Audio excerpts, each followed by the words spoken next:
That 4-year-old beggar girl is thrown into a dirty river by her father, but a millionaire sees it and does something that shocks everyone. If you like this wonderful story, please comment. Your opinion is very important, and if you love beautiful stories, subscribe to my channel. I promise to make your day better with my videos.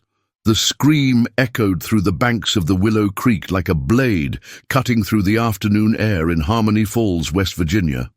Reginald Sterling dropped the company documents on his desk and rushed to the second-floor window. Below, on the old iron bridge connecting both sides of the small town, a man staggered precariously close to the railing. "I can't do this anymore. I can't take care of her on my own," yelled Douglas Freeman, 35, holding a small, brown-haired girl in his arms. The smell of cheap whiskey wafted from him even at a distance, and his bloodshot eyes spoke of sleepless nights. Reginald felt his heart race. He knew Douglas by sight, a man who had lost everything in the last 2 years since his wife Bethany left without a word. But he had never seen his neighbor in such a desperate state. "Bethany, why did you leave me? Why did you take everything and leave me alone with her?" Douglas continued to shout, looking up at the sky as if expecting a divine answer. The girl in his arms whimpered softly, trying to cling to her father, who could barely stand. Reginald rushed down the stairs, his 58 years weighing on his legs. As the owner of the largest coal mining company in the region, he was used to solving complex problems, but this situation left him completely disarmed. Through the reception window, he saw other residents approaching the bridge, but everyone kept their distance, afraid of making things worse. "Hazel doesn't deserve this," Douglas mumbled, looking at his 4-year-old daughter. "She doesn't deserve to have a father who can't even buy her food. She didn't deserve to be born into this misery." The next moment happened in slow motion. Douglas raised the girl above his head, his arms trembling not only from the alcohol, but from the emotional weight of what he was about to do. Hazel screamed, stretching her little arms out towards her father. "Forgive Daddy, baby girl. Forgive Daddy for not knowing how to take care of you," he said, and without hesitation threw the child into the murky waters of the creek. The impact of little Hazel in the water made Reginald act on instinct. Without thinking about the consequences, without calculating the risks, the businessman dove from the rocky bank directly into the creek. The water was colder than he expected, and the current pushed him away from where the girl had fallen. "Hazel! Hazel!" he shouted as he swam desperately. The girl appeared and disappeared on the surface, her small arms flailing against the force of the water. Reginald had never been an excellent swimmer, but at that moment he found strength he didn't know he possessed. When he finally reached the child, she had already swallowed a lot of water, and her lips were turning blue. Reginald held her against his chest and swam towards the shore, where several people had gathered to help. "Call an ambulance, quick!" he shouted, as he laid Hazel on the ground, and began to perform the first aid procedures he had learned in mandatory company courses. The girl coughed, expelling water, and her eyes opened slowly. But when she saw Reginald's face above her, instead of relief, she showed pure terror. She curled up like a wounded animal and began to tremble violently. Douglas had been restrained by some men from the town and was crying compulsively, repeating that he didn't know what to do with his life anymore. The crowd that formed on the bridge murmured among themselves, some condemning the man, others trying to understand how someone could reach such despair. "It's okay, little one, you're safe now," Reginald whispered, trying to calm Hazel. But the girl didn't respond, only looked at him with wide, frightened eyes, as if she were seeing a dangerous stranger. The ambulance arrived 15 minutes later, and Hazel was taken to the small town hospital. Reginald accompanied her, still in his wet clothes, feeling a strange responsibility for this child he barely knew. At the hospital, while the doctors examined Hazel, Reginald learned more details about Douglas's life. The man had lost his job in construction 6 months ago after the company that hired him closed a major contract with a competitor. Debts piled up, alcohol became a refuge, and the pressure of caring for a small child alone became unbearable. "Bethany ran off with another man 2 years ago," said Mrs. Eleanor Abernathy, a neighbor who knew the family. "She took all the savings they had and left only a letter saying she couldn't stand the poverty anymore." Since then, Douglas has never been the same. Reginald absorbed each piece of information, feeling a growing weight in his chest. He had lived his last 15 years focused only on expanding his business, especially after his son Jasper left after a terrible fight about the direction of the family business. He had never stopped to observe the suffering of the people around him. When the doctors released Hazel, with the caveat that she was physically well but would need psychological support, a practical question arose. Where would the girl go? Douglas would be sent to a rehabilitation clinic, but he had no other relatives in town. "I'll take care of her," Reginald said, surprising himself with the decision. "Temporarily, until the situation is resolved." The social worker hesitated, but given the lack of alternatives and Reginald's respectable reputation in the community, agreed to the temporary arrangement. That night, for the first time in decades, Reginald was not alone in his large house. Hazel slept in the guest room, but woke up every hour with nightmares, screaming and looking for someone who wasn't there. Every time he tried to approach to comfort her, the girl curled up even more, as if any adult touch represented danger. Watching the child sleep restlessly, Reginald realized that his impulsive decision to save her had only just begun. The real challenge would be to win the trust of a traumatized girl, something his money and influence could not buy. And for the first time in years, he questioned whether he was really prepared to be responsible for another person, especially after having failed so miserably as a father. The first days with Hazel in Reginald's house were a test of patience he never imagined facing. The girl remained in absolute silence, communicating only through frightened glances and timid gestures. When he tried to approach, she ran to the farthest corner of the room and curled up like a wounded animal. Maribel Flores, 67, the housekeeper who had taken care of the house for over 2 decades, watched the situation with a broken heart. She had lost her own granddaughter in an accident years ago, and seeing Hazel awakened in her a repressed maternal instinct that she no longer knew how to express. "Mr. Sterling, this girl needs special care," Maribel said on the 3rd morning while preparing a breakfast that Hazel barely touched. "She doesn't eat right, doesn't sleep right, and when you get close, she's terrified." Reginald ran his hand through his graying hair, feeling the weight of the responsibility he had assumed. His controlling personality, which had always solved business problems with determination and money, found in Hazel a completely different challenge. How to win the trust of someone who had lost all faith in adults. "Maybe I should hire someone specialized," he murmured, watching Hazel play alone in the garden through the window.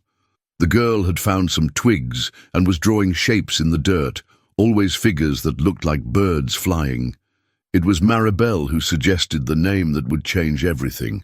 "Do you remember Dr. Willa Ramsey? She is a child psychologist, works with traumatized children.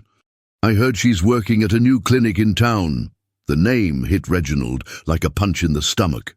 Dr. Willa Ramsey, 45, was not just any psychologist. She was the ex-girlfriend of his son Jasper, the same woman who had caused the definitive rupture in his family 15 years ago. The relationship between her and Jasper had lasted 3 years, and Reginald had always suspected that his son intended to marry her, which completely contradicted the plans he had for the future of the family business. "No," he said immediately. "Find another professional, anyone else." But the days passed, and Hazel continued to deteriorate emotionally. She didn't speak a single word, woke up screaming every night and refused any kind of physical contact. Reginald even hired 2 other psychologists, but the girl simply refused to interact with them, hiding under the bed whenever they arrived. In the 2nd week, The situation became desperate when Hazel began to self-harm, scratching her own arms when she became too distressed. It was Maribel who took the initiative to call Willa without telling her boss. "Willa, this is Maribel, Mr. Sterling's housekeeper. I need to talk to you about a very delicate situation." Willa was silent on the other end of the line when she heard the name. She had spent 15 years trying to forget the Sterling family, especially after the abrupt way her relationship with Jasper had ended. He simply disappeared from her life overnight, without explanation, leaving only a cold letter saying that they had different goals in life. "Maribel, I don't know if this is a good idea. Mr. Sterling never liked me, and It's a 4-year-old child who almost drowned," Maribel interrupted. "She doesn't talk, doesn't eat right, and she's hurting herself. You're the best child psychologist in the region, and this girl needs you." Willa carried her own emotional baggage.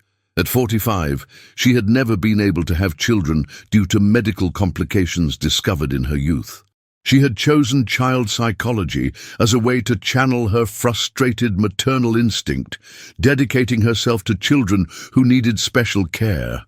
Seeing an opportunity to help a traumatized child, even if it meant meeting the family that had rejected her, was something she couldn't ignore. "Okay," she said finally, "but I want to make it clear that I'm doing this only for the child. Nothing more." When Reginald arrived home that afternoon and found Willa in the living room talking to Maribel, his first reaction was fury. "What is she doing here?" "Mr. Sterling, you need to think about Hazel," Maribel said firmly. "She's the only one who can help the girl." Willa stood up, maintaining a professional posture despite the obvious tension. "Reginald, I know our history is complicated, but I'm here only as a psychologist.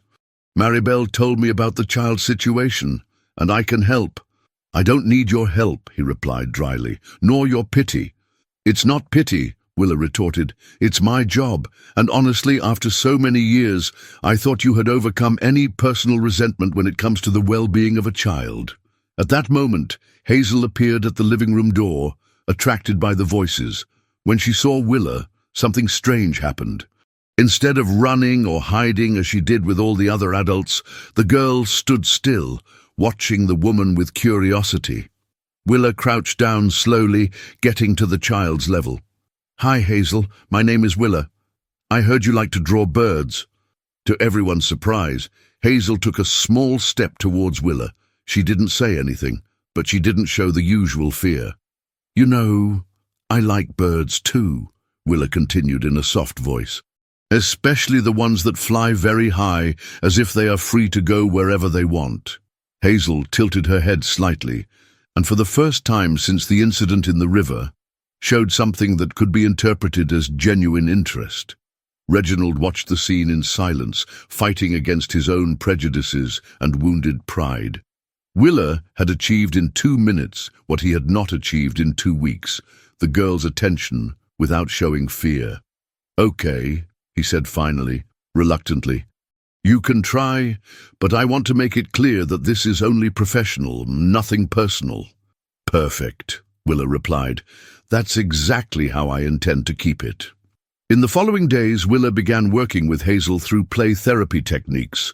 She brought drawing materials, therapeutic toys, and most importantly, a lot of patience. Gradually, the girl began to respond positively to the psychologist's presence, although she still kept her distance from Reginald. During a session in the second week of work, something unexpected happened. Hazel was drawing in silence, when suddenly she whispered a word, almost inaudible. "Mommy!" Willa stopped what she was doing.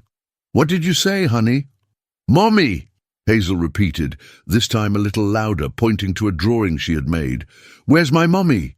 It was the first time the girl had spoken since the incident in the creek. Willa felt her eyes fill with tears, but she maintained her professional composure. Your mommy isn't here right now, Hazel, but Mr. Sterling and Maribel are taking care of you very well." "Mommy used to come see me," Hazel said, her voice small but clear. "She came secretly, said Daddy couldn't know." Willa felt a chill down her spine. Bethany had abandoned the family 2 years ago, according to everyone in town knew. How could she be visiting her daughter secretly? "When did your mummy come to see you, Hazel?" "Every week. She brought sweets and said that one day she would come get me. But I couldn't tell Daddy because it was a secret." The revelation hit Willa like lightning. If Hazel was telling the truth, it meant that Bethany had never really abandoned her daughter completely. She was in town, keeping secret contact.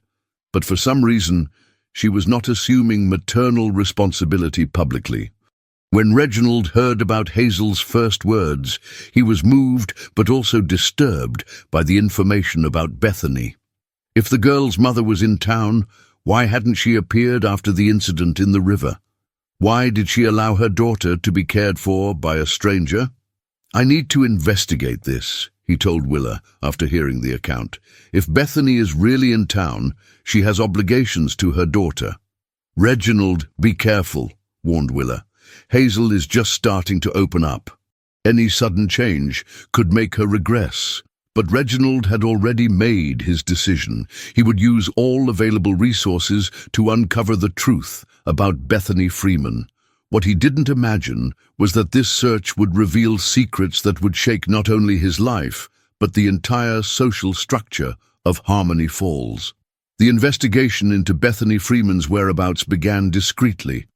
Reginald hired Quentin Sterling, a private investigator he had used previously for business matters, asking for absolute secrecy about the search. What they discovered in the first weeks shook all certainties about Hazel's situation. Bethany had not left Harmony Falls. In fact, she was living in a house in the upscale neighborhood of town, a region where the most prosperous merchants lived. The most shocking thing was with whom she shared this residence. Franklin Holt, 52, owner of Hope Mining, the only company that competed directly with Reginald's business. "They've been together for almost 2 years, Quentin reported in his office. "Bethany introduces herself as his wife, but they never formalized anything. Franklin pays all her bills, and she lives like a socialite." Reginald felt the fury grow in his chest. Franklin Holt had always been his fiercest business rival, a man who didn't hesitate to use questionable methods to secure contracts. But using a woman who had abandoned her own daughter was low even for him.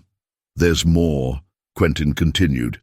"I managed to discover that Franklin was the one who offered those high-interest loans to Douglas 6 months ago. And he was also the one who cancelled the work contract he had promised, leaving the man without income." The pieces of the puzzle began to fit together in a disturbing way. Franklin had orchestrated Douglas's financial ruin, knowing that it would lead the man to despair, and Bethany, who should have protected her daughter, had silently participated in this manipulation. "Why would he do that?" Reginald asked, but deep down he already suspected the answer. "Apparently, Franklin knew that you wouldn't be able to ignore a child in danger. He bet that you would get involved with the situation, which could compromise your reputation publicly, or at least distract you from business." Reginald returned home with a heavy heart. In his living room, he found Willa finishing a session with Hazel. The girl had progressed significantly in recent weeks. She was already speaking complete sentences, although she still showed fear of adult men, including himself. "How is she today?" Reginald asked, watching Hazel play with dolls on the rug. "Better. She started asking questions about the future. She wants to know if she's going to stay here forever, if she's going to see her father again," Willa replied. "And she's been asking more questions about her mother." "What kind of questions?" "She told me that Bethany promised to take her to a big house with a beautiful garden. She said she was getting everything ready for them to be together, but she needed time." Reginald decided to share his findings with Willa, but asked her not to mention anything to Hazel yet. The psychologist was shocked to learn of the manipulation behind the whole situation. "This means that Bethany knew what could happen to Douglas and allowed it to happen," Willa said, horrified. "She used her own daughter as a pawn in a game of interests. What makes me angrier is that I fell right into the trap," Reginald admitted. Franklin knew exactly how I would react. That afternoon, while Hazel napped, Willa and Reginald had the longest conversation since she had returned to their lives. Sitting in the garden away from curious ears, they ended up touching on subjects they had avoided for weeks. "Why did Jasper really leave?" Willa asked suddenly. "And don't tell me it was just because of business. There was something more." Reginald sighed, knowing that the time had come to face truths he had buried for years. "Jasper discovered things about me that he shouldn't have discovered. About how I conducted some business, about methods I used to secure contracts." "What kind of methods?" "Nothing criminal, but morally questionable. Small bribes, pressure on smaller competitors, use of privileged information. Jasper said he didn't want to inherit a company built on dubious foundations." Willa remained silent, processing the information. "And our relationship? Why did he end it so abruptly?" Reginald hesitated. This was the most painful truth, the one he had kept for 15 years. "Because I told him you weren't suitable for the family, that your humble background would damage the image of the company when he took control." The slap Willa gave him echoed through the garden. Hazel woke up with the noise and appeared in the window, worried. "You destroyed my life out of pride and prejudice," Willa whispered, tears in her eyes. "Jasper loved me, and I loved him. We had plans." "I know," Reginald admitted, touching the face where he had been slapped, "and I regret it every day. I lost my son because of my arrogance, and you lost the chance to be happy." "Is everything okay, Grandma Willa?" Hazel asked from the window, using the affectionate nickname she had given the psychologist. "Yes, honey. I'll be up in a minute," Willa replied, wiping away her tears. That night, after Hazel fell asleep, Willa made a decision that surprised herself. Instead of leaving as she had planned, she decided to stay for a deeper conversation with Reginald. "I need you to understand one thing," she said. "I'm not here for you, nor for Jasper, nor for the past. I'm here for Hazel. She needs stability, and I'm not going to abandon her like all the other adults have done." "I know, and I'm grateful for that.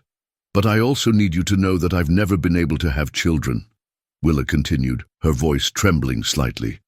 "I found out in my youth that I had problems that would prevent a pregnancy. That's why I dedicated myself so much to child psychology. That's why every child I help means so much to me." Reginald felt the weight of the revelation. "Willa, I didn't know. Hazel has awakened in me feelings that I had buried a long time ago. She calls me Grandma, trusts me, seeks me out when she has nightmares.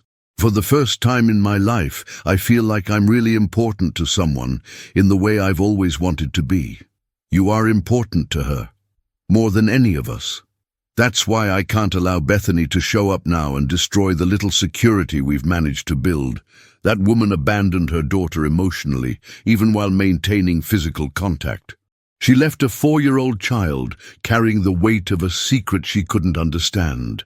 The next day, her concerns proved justified when Quentin brought even more disturbing information. Bethany was 6 months pregnant, expecting a child with Franklin. And there was more. She had sought a lawyer to discuss the possibility of officially handing over Hazel's custody to Reginald, completely renouncing maternal rights. "She wants to get rid of the responsibility for good," Quentin explained. "Franklin promised to marry her only if she resolves the situation of her previous daughter." The calculated coldness behind the whole situation left Reginald nauseated. Bethany had orchestrated her own daughter's suffering to ensure a more comfortable future for herself, but the most shocking revelation was yet to come. During a deeper investigation into Franklin's operations, Quentin discovered that the man had meticulously documented the entire plan to destroy Douglas and force Reginald to get involved with Hazel. "He has recordings, photographs, payment records, everything stored as if it were a trophy," Quentin said. "Franklin was planning to use this publicly to destroy your reputation, proving that you are a manipulable and emotionally unstable businessman." The trap was even more elaborate than Reginald had imagined. Franklin had not only caused Hazel's trauma, but he planned to use the girl's suffering as a weapon against him. That night, while watching Hazel sleep peacefully for the first time since she had arrived at his house, Reginald made a decision that would change everything. He would no longer be a pawn in Franklin Holt's game. It was time to turn the tables and protect the girl who had become more important to him than any business. What he didn't expect was that the next morning he would receive a visit that would bring back ghosts from the past that he thought were definitely buried. The doorbell rang at 7 in the morning, an unusual time for visitors. Reginald went downstairs, still in his robe, intrigued by who it could be. When he opened the door, he felt as if the ground had disappeared beneath his feet.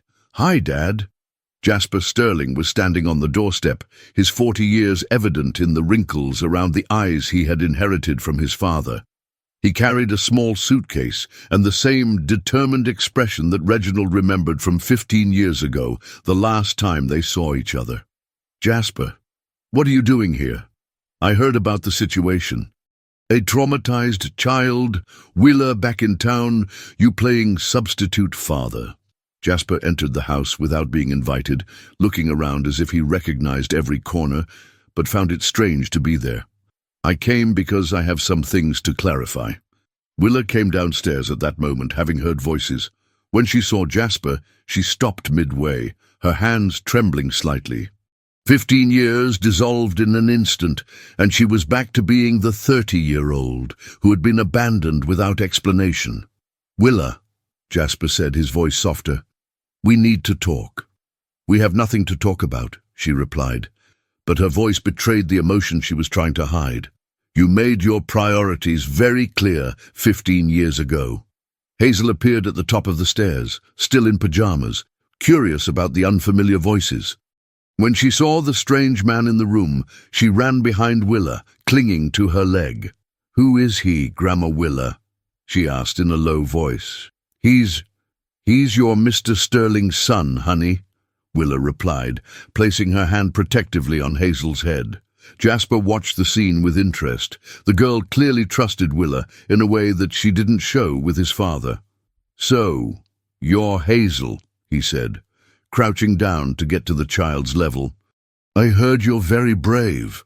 Hazel watched him with wide eyes, but she didn't hide completely.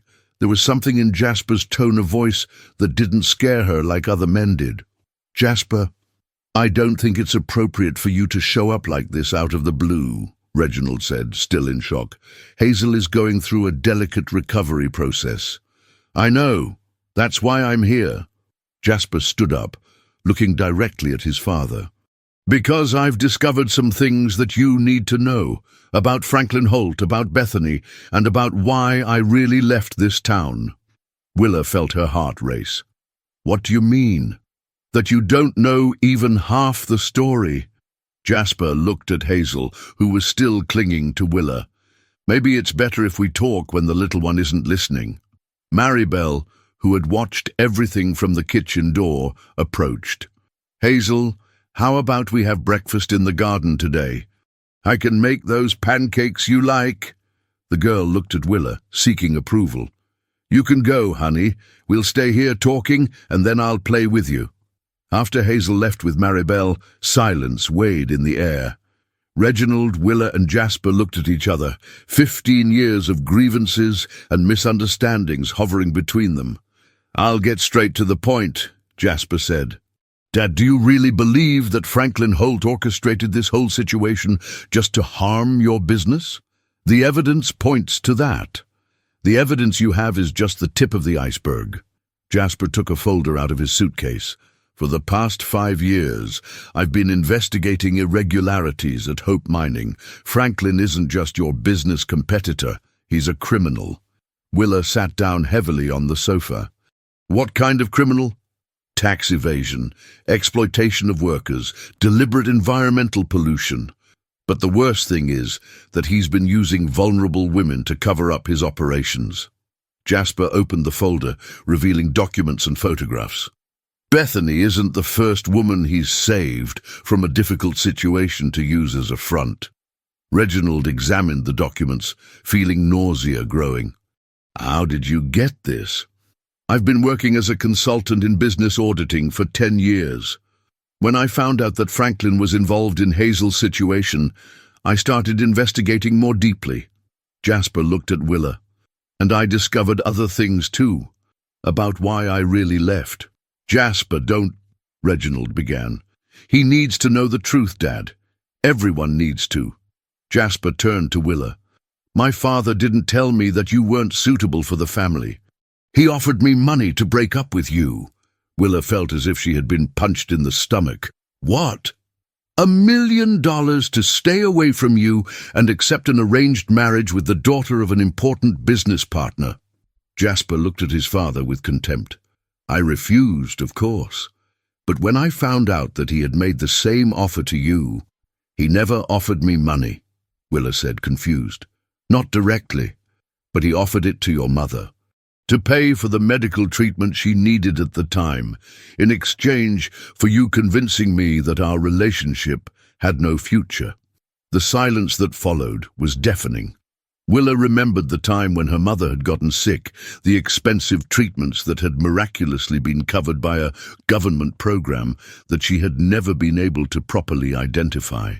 My mother never told me anything, she whispered, because she died without using the money.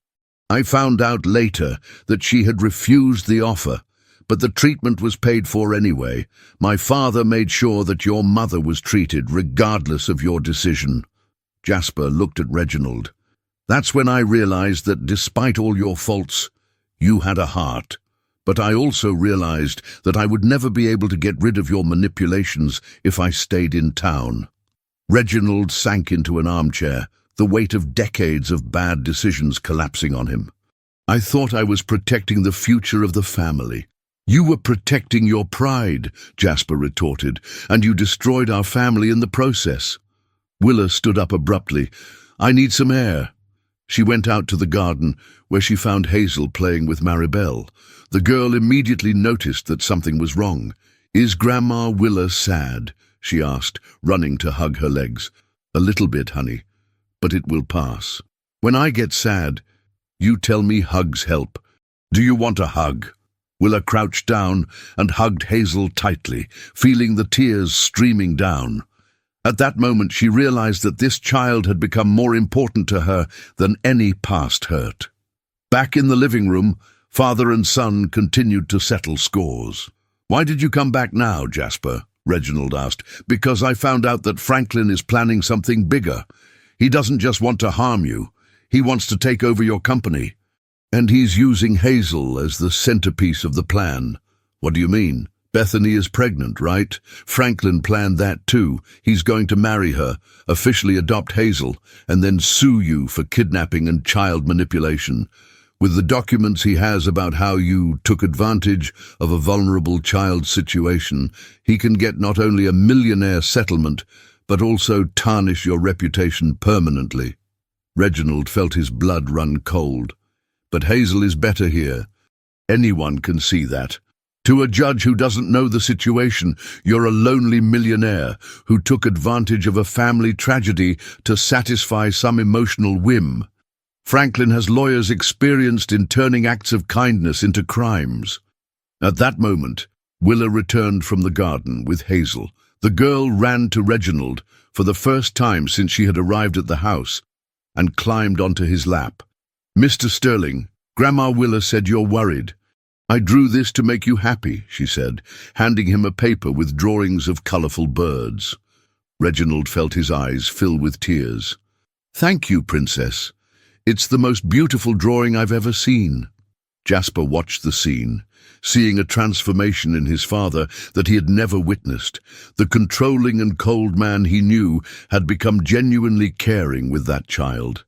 Hazel, Willa said softly, do you need to go play outside a little bit more? The adults need to finish talking. After the girl left again, Jasper continued, there's a way to beat Franklin, but it will require you to work together and to trust me. I'm listening, Reginald said. We have to use his own weapons against him. I have enough evidence to destroy Franklin legally, but I need access to your company's files to prove the connection between his illegal operations and some transactions that you made involuntarily. What kind of transactions? Franklin has been using your mining company to launder money for years. Some of the contracts you signed with third-party suppliers were, in fact, part of his scheme. You are technically victims, but if this comes to light without the proper context, it may seem like complicity. Willa realized the implications. If Reginald is investigated for money laundering, he will automatically lose custody of Hazel. Exactly. That's why I need to act fast, and I need the full cooperation of both of you. Reginald looked at Willa, then at Jasper. What do you need from us? That you finally stop fighting over things from the past and focus on what really matters, protecting Hazel. Jasper paused. And that you let me try to fix the mistakes we've all made over these years. From the garden, they heard the sounds of Hazel's laughter playing with Maribel. It was a sound that none of the three had heard since the girl had arrived at the house. Pure childish joy, without fear or trauma. Okay, Reginald said finally. Let's do this. Together. At last, after 15 years of grievances and separation, the Sterling family was united again. But the battle to protect Hazel and destroy Franklin Holt was only just beginning, and the price of victory would be higher than any of them imagined. If you like this wonderful story, please comment. Your opinion is very important, and if you love beautiful stories, subscribe to my channel. I promise to make your day better with my videos.